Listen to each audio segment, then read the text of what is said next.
Tere! Minu nimi on Kaido Pajumaa, olen Motivaator.ee juhtide ja meeskondade koolitaja ja sa vaatad Motivaatori videopodcasti teemal Juhiks määrab sind sinu juht, liidriks, aga sinu töötajad.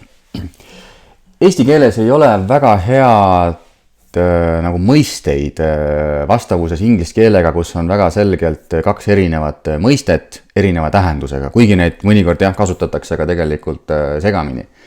Inglise keeles on sõna manager ja see viitab siis millelegi, mida inimene justkui nagu manageerib. Ja eesti keeles ei ole päris eestikeelne sõna, aga midagi manageerima justkui viitab sellele, et sa nagu korraldad midagi. Ja näiteks kui ma manageerin mingit projekti, siis tähendabki seda, et ma võtan enda jaoks peas või paberil selle projekti niimoodi osadeks lahti, vaatan, okei, siin on see asi, siin on see asi, siin on see asi ja korraldan selle asja siis ära kuidagi, et ajalised ressursid, rahalised ressursid, vajadusel ka võib-olla mingid allhankijad ja seda on siis nagu manageerimine. Ja inglise keeles siis viitabki sellele sõna manager. Teine sõna inglise keeles on aga leader. Ja liider tähendab seda, et ta justkui juhib või veab eest midagi. Eesti keeles võib öelda, et see vastaja on siis eestvedaja, aga ta võib-olla ei anna nii täpselt seda tähendust edasi. Ja ma ei tea, mis on sul esimene selline kuvand, mis sul pähe tuleb sõna peale liider. Näiteks rattaspordis, profispordis liider on see, kellel on kollane särk seljas. Ja liider on siis keegi, keda kõik püüavad kätte saada, sellepärast, et ta on kõige tugevam, ta on selle etapi või kogu selle võib-olla võistluse kõige parem sõitja seni olnud ja seetõttu teda kuidagi ka võib-olla tähistatakse kollase särgiga. Ja otse mitte nagu füüsilises mõttes ees sõitmine, aga ta on kõikide jaoks nagu midagi, mida teised tahavad ka saavutada. Nad tahaksid olla võib-olla selle liidri moodi, nad tahaks suuta ka nii kiiresti sõita, nad tahaks ka suuta nii tugevaid selliseid sisemisi varusid omada, et sama hästi sõita nagu see liider. Ja nüüd võibki öelda, et liidri mõiste ehk siis eestvedaja mõiste on natukene segane, aga samal ajal see mõte jääb samaks, et see manager või juht on keegi, kes siis nagu surub tagant. Tavai, niimoodi siin need. Ja liider on see, kes justkui läheb nagu ees ja keda siis kõik inimesed peaksid järgima. Nüüd, kuidas saada juhiks? Üldjuhul juhiks saab see läbi, et sa oled tubli näiteks spetsialist, saad oma tööga hästi hakkama, sinu juht märkab seda ja ühel hetkel võib-olla on vaja siis kas osakonna juhatajat või sellist nagu tugevat isiksust oma valdkonna tippu, kes siis võiks kogu osakonda juhtida. Niisiis tegelikult selleks manageriks või siis juhiks selle kitsamas ja tehnilisemas tähenduses määrab üldjuhul alati juht.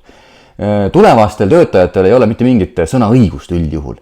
Kui juhtkond valib oma juhtgruppi siis uut juhti mingile osakonnale, siis ma ei tea, kas üldse kunagi, aga väga harvad on tõenäoliselt need olukorrad, kus juhid pöörduvad töötajate poole, küsivad, kuule, mis teie arvate, et kes meie organisatsioonist võiks nagu sobida sellele ametikohale. Ei, see ei ole oluline, sellepärast, et juht teab, keda on vaja, missugust inimest on vaja, tal on tehnilised teadmised olemas, tal on kogemus olemas ja küll ta veab välja. Nüüd aga kuidas saada liidriks? Liidriks ei saa keegi ju määrata inimest. Liidriks võib kasvada. Samamoodi ju kasutades seda sama rattaspordi analoogiat, siis mingi manager ei saa öelda, ma ei tea, Rein, sina oled nüüd selle võistluse liider. Rein peab liidriks saama, ta peab liidriks sõitma. Ja kõikide teiste silmis ta muutub liidriks läbi selle, et ta teeb midagi väga-väga hästi, mida kõik siis natuke niimoodi alt üles vaatavad ja ütlevad, jess, selline tahaks ka võib-olla olla, tahaks ka nii hästi panna.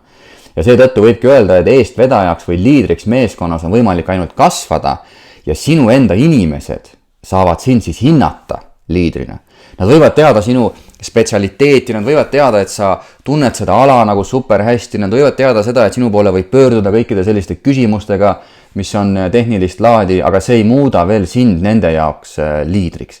Päris liidriks muutud sa alles sel hetkel, kui nad enda mõttes näevad sind siis milleski nagu võib-olla isegi endast paremana, et nad nagu tunnevad, et tahaks ka nagu tema moodi natukene olla või tahaks ka osata nii hästi asju teha või küll ta on ikka hea inimene, et ta leiab alati aega minu jaoks ja küll ta on hea kuulaja ja ta kuulab ära. Ja nüüd see inspiratsioon, mida see juht siis liidrina tekitab oma töötajates, see annab siis töötajatele võimaluse öelda, et vot see on tõeline juht, tõeline liider ja teda me tahaksime isegi järgida.